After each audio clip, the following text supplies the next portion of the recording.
El objetivo principal de esta práctica virtual de campo, que hemos titulado el Mesozoico de los alrededores del embalse de Alcorlo, es el análisis de los depósitos detríticos y carbonatados del Triásico y Cretácico superior que afloran en el borde sur del sistema central. En un recorrido de apenas algo más de 2 kilómetros, situado en el oeste de la provincia de Guadalajara y en los alrededores del embalse de Alcorlo, se pueden estudiar las características estratigráficas y sedimentológicas que presentan los afloramientos de todos estos sedimentos. También es posible analizar las discordancias que separan el Paleozoico del Triásico y el Triásico del Cretácico y tratar de entender el significado de los hiatos y de los vacíos erosionales que comprenden estas discordancias. Desde el punto de vista geológico, el embalse de Alcorlo está situado en el extremo nororiental del sistema central y cerca de la zona de enlace de la cordillera ibérica. En este sector aflora un basamento compuesto por diferentes tipos de rocas metamórficas, desde gneisses glandulares, micacitas y algunas calizas de edad precámbrico o cámbrico, hasta pizarras y cuarcitas del Ordovícico y Silúrico inferior. Todos estos materiales están recubiertos por una orla de sedimentos del Triásico, Cretácico superior y Terciario que se suceden en la vertical, separados por discordancias de distinto tipo. Desde el punto de vista tectónico, este área es el resultado de la evolución de la microplaca ibérica durante el final de los ciclos varisco y alpino, también de la ruptura inicial del supercontinente Pangea y de la posterior propagación del mar del Tetis hacia occidente. La fragmentación de la Pangea produjo importantes esfuerzos extensionales que dieron lugar al origen y a la evolución del que se ha llamado Rif ibérico y, por tanto, a la generación de una importante cuenca de sedimentación en cuyos depocentros se depositaron potentes series continentales y marinas con edades que abarcan desde el Pérmico inferior hasta el Cretácico superior. La inversión tectónica iniciada durante el Paleógeno dio lugar al levantamiento de la cordillera ibérica y culminó a lo largo del Cenozoico con el levantamiento del sistema central.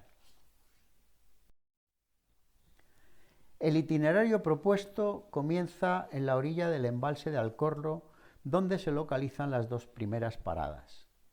Se accede por la pista que parte del kilómetro 47-100 de la carretera CM 1001 que conduce a la ermita de San Bartolomé. La parada 3 se sitúa en el kilómetro 46-150 aproximadamente de la misma carretera CM 1001. El resto de las paradas se localizan al borde de la misma carretera y hasta llegar a la cerrada del embalse. Los vehículos se pueden aparcar bien en el parking de la ermita de San Bartolomé, bien en una pequeña explanada que hay en el borde oeste de la cerrada del embalse. En la cartografía de la hoja 460 de la Encina, escala 1/50.000 del Instituto Geológico y Minero de España, se distinguen varias unidades de rocas metamórficas del Paleozoico sobre las que se apoyan en discordancia erosiva las facies rojas del Triásico, representadas aquí por los tonos morados. Sobre un tramo de margas verdes y grises y otro de lutitas versicolores en facies Kuiper se apoya discordante el Cretácico superior en tonos verdes. Los tonos naranjas y amarillos corresponden a distintos tipos de sedimentos terciarios. Para una mejor situación de los afloramientos, se han superpuesto en esta ortoimagen los principales conjuntos de materiales paleozoicos, mesozoicos y terciarios de la zona. Conviene resaltar que el Mesozoico del entorno del embalse de Alcorlo se depositó en la zona marginal del Rif ibérico, donde el basamento permaneció metaestable a lo largo de todo el Mesozoico. Por ello, como se observa a lo largo de todo el recorrido, existen aquí importantes vacíos sedimentarios que comprenden la mayor parte del Triásico inferior y medio, todo el Jurásico y gran parte del Cretácico. Los primeros sedimentos mesozoicos en neta discordancia angular y erosiva afloran cerca de la línea del agua del embalse, donde se sitúa la primera parada del itinerario. Puede observarse aquí con detalle el contacto entre los materiales metamórficos paleozoicos y los detríticos triásicos. La base del Buntsandstein está constituida por un conglomerado de cantos de cuarcita que pasa a areniscas rojas en sus niveles más altos. La discordancia con el basamento viene marcada por un nivel arcilloso de color blanco, que resalta muy bien en el medio de esta imagen, y en el que por debajo se observa un perfil de alteración y rubefacción desarrollado sobre las micacitas y los gneisses. En algunos puntos, la rubefacción penetra en el zócalo profundamente y alcanza los 10 o 12 metros de potencia. Las facies Buntsandstein están constituidas por una alternancia irregular de conglomerados, areniscas y lutitas. Los conglomerados son de color rojo, con cantos de cuarcita, subangulosos, grandes feldespatos y matriz arenosa. Las areniscas son de color naranja y rojo, de grano grueso, con cantos dispersos y con intercalaciones lenticulares de conglomerados y lutitas rojas o verdes.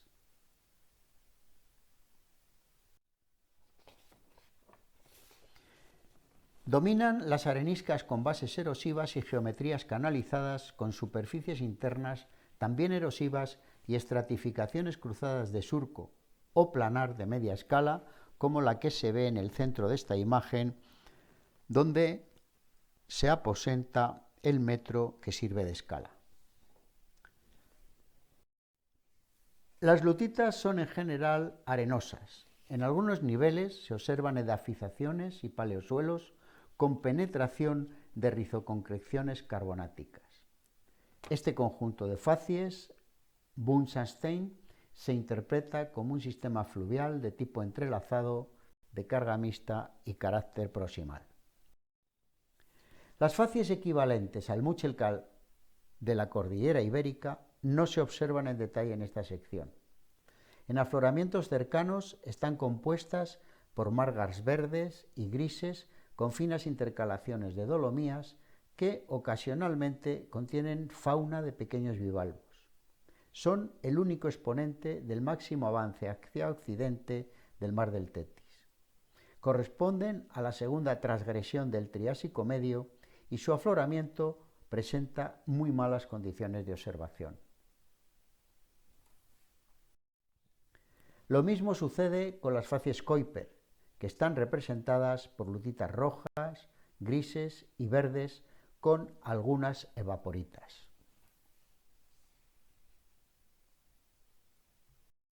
La parada número 3 de esta excursión virtual está ubicada en torno a la discontinuidad que hay entre el Triásico y el Cretácico superior.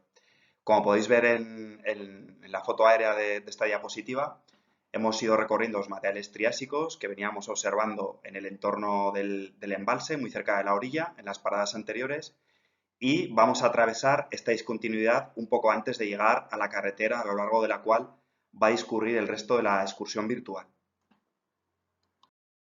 En esta foto antigua, titulada El Cretáceo a la entrada del Congosto de Alcorlo, que fue tomada por el geólogo José Arroyo Gómez hacia 1928 y reproducida posteriormente en la memoria adjunta de la hoja magna número 460 de Illén de la Encina, en el mapa geológico de España a escala 1:50.000, podemos ver cómo la sucesión del Cretácico superior en el extremo noreste del sistema central, la zona donde nos encontramos, se apoya directamente sobre las lutitas y margas yesíferas del facies Kuiper, del Triásico superior, mediante una paraconformidad. El contacto entre estas unidades litológicas es un poco difícil de observar debido a la mala calidad de los afloramientos y sobre todo por el tipo de litologías que entran en contacto.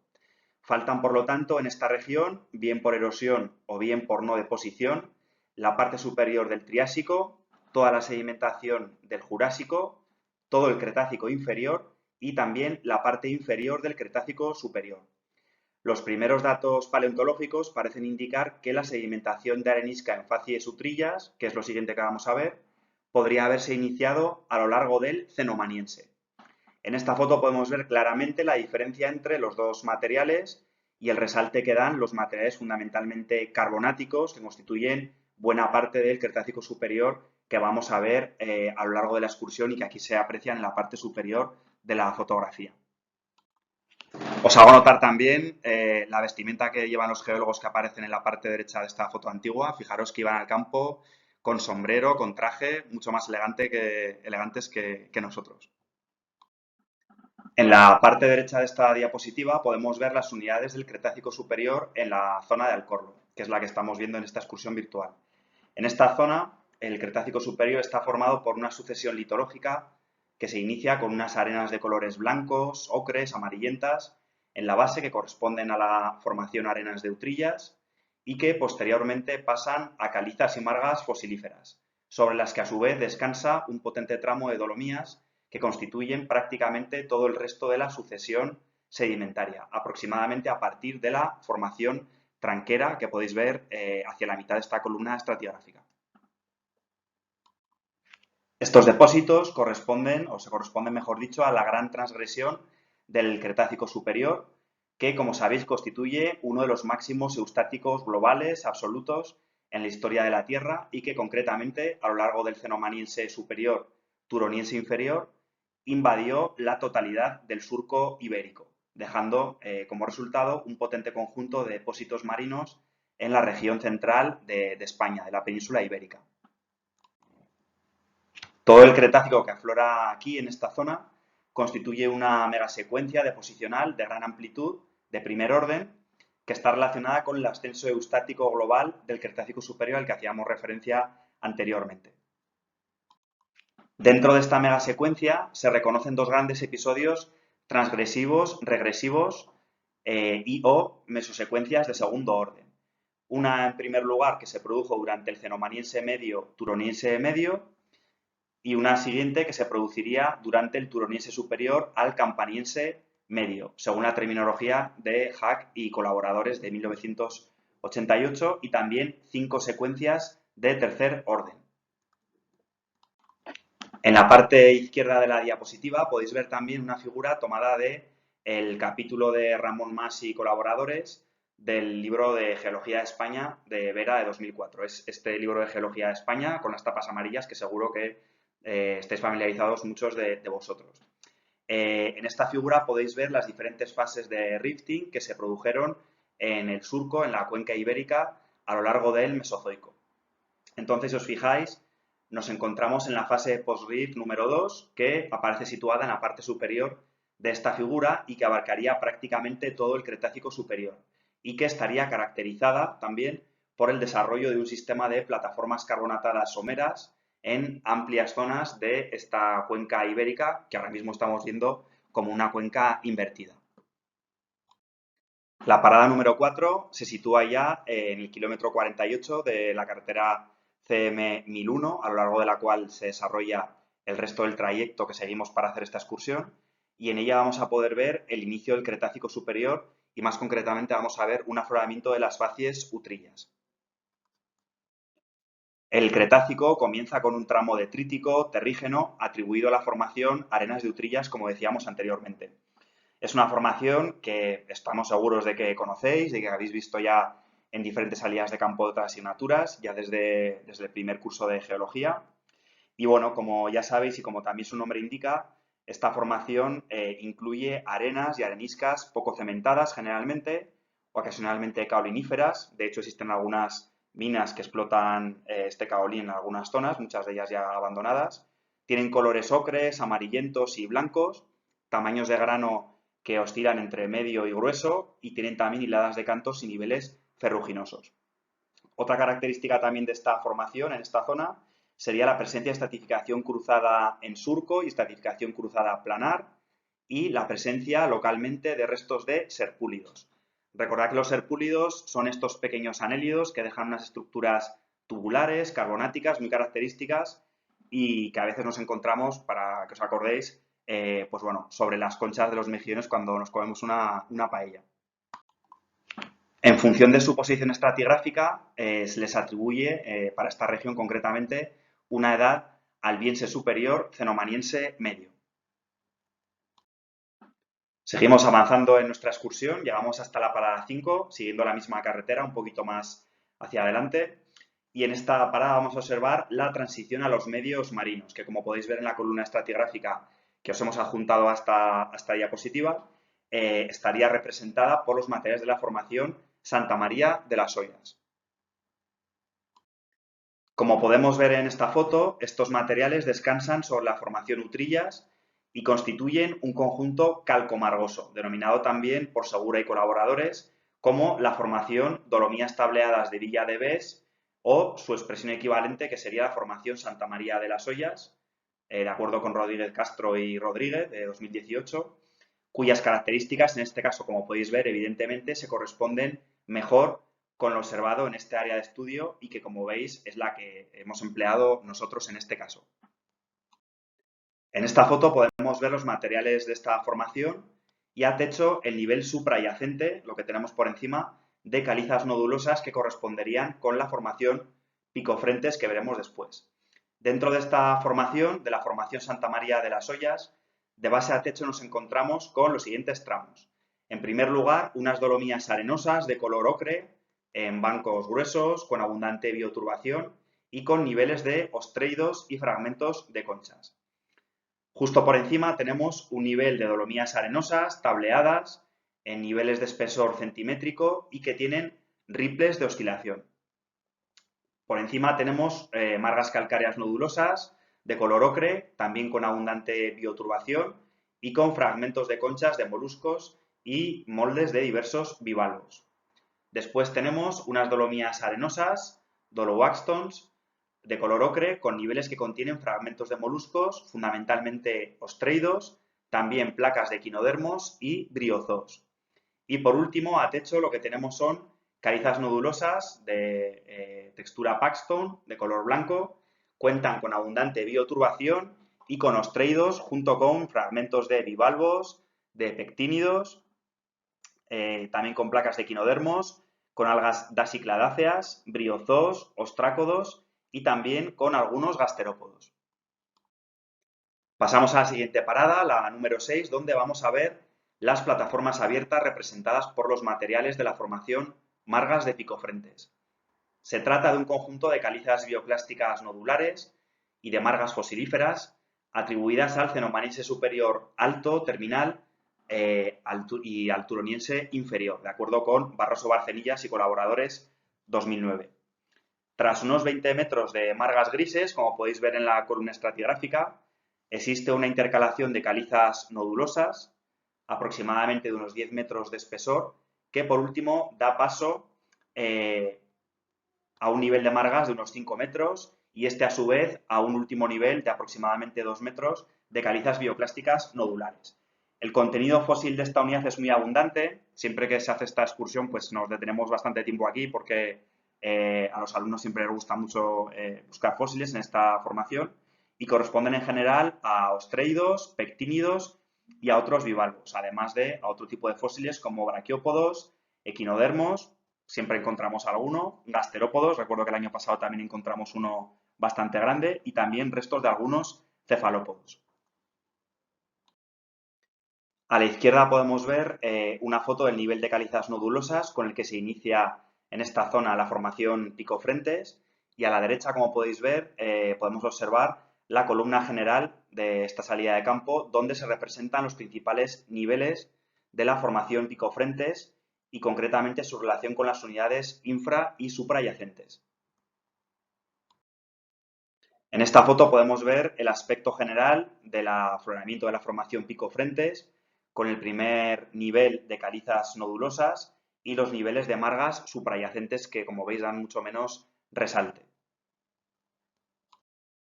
Por otra parte, en esta foto y en la siguiente podemos ver el detalle de la parte superior de la formación Picofrentes, con un segundo banco, con un segundo nivel de calizas nodulosas, donde se intercala un nivel de margas grises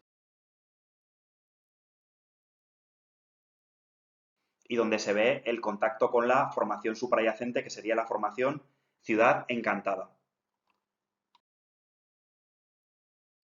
Pasamos a la parada número 7, donde vamos a ver los litosomas carbonatados representados por la formación Dolomías de la Ciudad Encantada.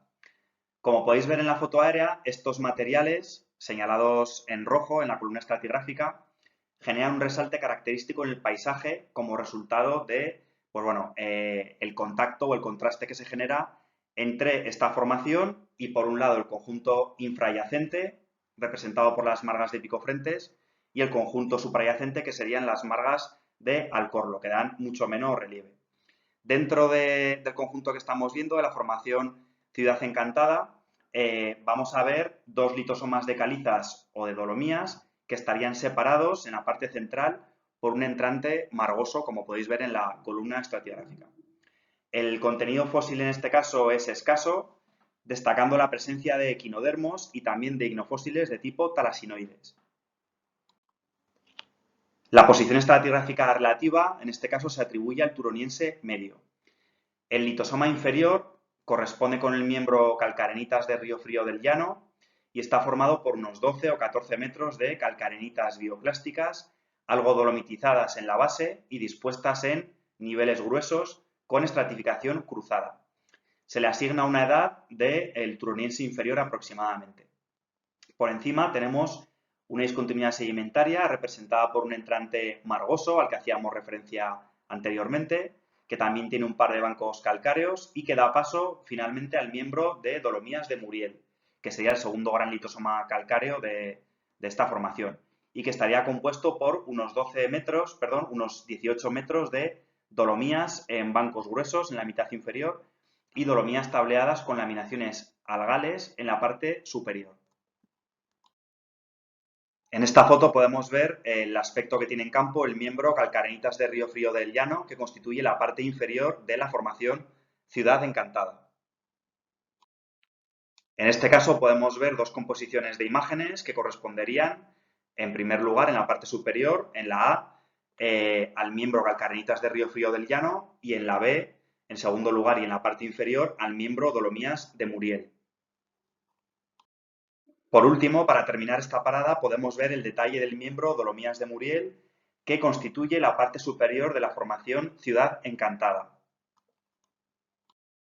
En la parada 8 vamos a ver el límite de secuencia representado por las margas de Alcorlo. Esta unidad constituye un horizonte guía característico de margas verdes, con niveles de dolomías palustres, grietas de retracción y rizocreciones con un gran desarrollo vertical. Dentro de las margas se intercala un conjunto de arenas de grano fino y areniscas con glauconita que se organizan en cuerpos de presencia discontinua, espesor variable y base erosiva, con laminación paralela, con ripples también, y que alcanzarían en este afloramiento aproximadamente unos 5 metros de espesor. En esta fotografía podemos ver el aspecto de este afloramiento de las margas de Alcorlo, con vuestro profe Mario como elemento de escala en la foto, y donde podéis apreciar muy bien esas intercalaciones arenosas que resaltan dentro de las margas, que serían la litología predominante en este caso. Tras la primera mesosecuencia de segundo orden y de edad cenomaniense turoniense medio, cuyo límite superior está representado, como hemos visto, por las capas de Alcorlo, se inicia una nueva megasecuencia, también de segundo orden y de edad turoniense medio campaniense. Esta megasecuencia comienza con los depósitos transgresivos de la formación calizas dolomíticas del embalse de la Tranquera, que constituyen el objetivo de la parada 9. La unidad da un ligero entrante morfológico entre los resaltes bien marcados de las formaciones infra y suprayacente. En la columna estratigráfica adjunta podemos ver su posición entre las capas de Alcorlo, que constituyen la parte final de la formación Ciudad Encantada, y la formación Dolomías de Somolinos. La formación está compuesta por unos 45 metros de calizas dolomíticas y dolomías bien estratificadas en bancos de unos 20-40 centímetros. En su base existen algunos niveles de areniscas dolomíticas grises de grano muy fino con laminación paralela. En la vertical se observa un cambio en el patrón de estratificación, pasando de dolomías tableadas a dolomías dispuestas en bancos gruesos. Son frecuentes las estructuras tractivas, las laminaciones de algas, la presencia de grietas de desecación, los niveles de cantos planos, la brilloturbación en el techo de los estratos y las superficies ferruginosas. En la parte superior de la unidad destaca la presencia de algunos niveles de calizas dolomíticas con estromatolitos de tipo dómico como los que aparecen señalados. La cerrada del embalse se localiza sobre la última de las formaciones del Cretácico superior en este área y constituye el punto final del itinerario. Como vemos en la columna adjunta, se trata de la formación Dolomías de Somolinos, una unidad de algo más de 100 metros de espesor y equivalente en otros puntos a las formaciones calizas nodulares de Ortezuelos, calizas de Ontoria del Pinar y calizas de Burgo de Osma. Como se puede apreciar en la imagen de campo, el contacto de esta formación y la infrayacente Dolomías del embalse de la Tranquera, en la que destacábamos la presencia de estromatolitos dómicos, es muy neto, dando a la unidad de Dolomías un resalte topográfico claro. Las características sedimentarias de la formación son difíciles de determinar en este corte, al tratarse de dolomías masivas, karstificadas y de difícil acceso. La parte inferior presenta un cierto carácter noduloso, con muchas superficies ferruginosas, porosidad fenestral y móldica, así como niveles brechificados como el de la imagen. Es equivalente a las calizas nodulares de Ortezuelos de otros puntos de la Ibérica. El tramo medio equivale a la formación calizas de Ontoria del Pinar, y como puede verse, su observación en este lado del embalse se ve muy limitada. El afloramiento en el margen derecho del río Bornova es mejor, apreciándose incluso desde lejos la presencia de sombras de estratificaciones oblicuas en el tramo medio. El tramo medio constituye, por tanto, el cierre del valle del río Bornova, que queda flanqueado por dos grandes promontorios. Es el llamado Congosto de Alcorlo, donde se apoya la cerrada del embalse. El embalse fue construido en 1978 mediante una presa de materiales sueltos con núcleo de arcilla. Tiene una capacidad total de 180 hectómetros cúbicos y su uso es para abastecimiento y riego. La construcción del embalse provocó la inundación y el abandono del pueblo original de Alcorlo, cuyos restos aún pueden verse cuando baja el nivel del mismo. En esta imagen pueden apreciarse prácticamente en su totalidad las Dolomías de Somolinos. Señalar que su parte superior sería equivalente a las calizas de Burgo de Osma y que el conjunto acaba con un tramo de calizas brechificadas en bancos irregulares, difíciles de observar salvo en la salida del barranco, ya que forman el techo de las cuestas. En resumen, en el Cretácico superior del entorno del embalse de Alcorlo, cuya cartografía aparece en la parte inferior izquierda de la imagen y del que vemos una panorámica en la parte superior de la misma, está constituido por una serie de unidades que abarcan desde el cenomaniense al campaniense. Todo el Cretácico que aflora en esta región forma una megasecuencia deposicional de primer orden, relacionada con el ascenso eustático global del Cretácico superior y representada por series de plataformas abiertas al Tetis o al Atlántico, como se indica en el gráfico inferior. Dentro de este gran ascenso eustático se reconocen dos grandes episodios transgresivos regresivos o mesosecuencias de segundo orden. La primera, cenomaniense medio, turoniense medio, integrada por las formaciones Arenas de Utrillas, la formación Arenas, Arcillas y Calizas de Santa María de las Ollas, la formación de Margas y Calizas de Picofrentes y la formación Dolomías de la Ciudad Encantada. La segunda mesosecuencia, turoniense superior a campaniense medio, está representada por las formaciones Calizas dolomíticas del embalse de la Tranquera y la formación Dolomías de Somolinos. Ambas mesosecuencias se reconocen por una evolución vertical de facies que muestra una etapa transgresiva y una etapa regresiva delimitadas por un cambio de tendencia y repetición del mismo patrón o por una interrupción sedimentaria. El límite de secuencia corresponde a las capas de Alcorlo. Estas megasecuencias de segundo orden incluyen 5 secuencias de tercer orden, de las cuales 3 pertenecen a la megasecuencia inferior y se reconocen bien en el entorno de Alcorlo, y 2 correspondientes a la megasecuencia superior, muy difíciles de reconocer en este área. Esperamos haberos animado a realizar en un futuro y de forma presencial este recorrido geológico. Mientras tanto, podéis realizar el mismo empleando el Google Earth Street View, localizados en la carretera CM1001 entre aproximadamente los kilómetros 47 y 45, realizar despacio el recorrido tratando de identificar todos los tramos y paradas descritos en la presentación anterior. Por último, recomendaros visitar otros recorridos geológicos virtuales a vuestra disposición en la página web.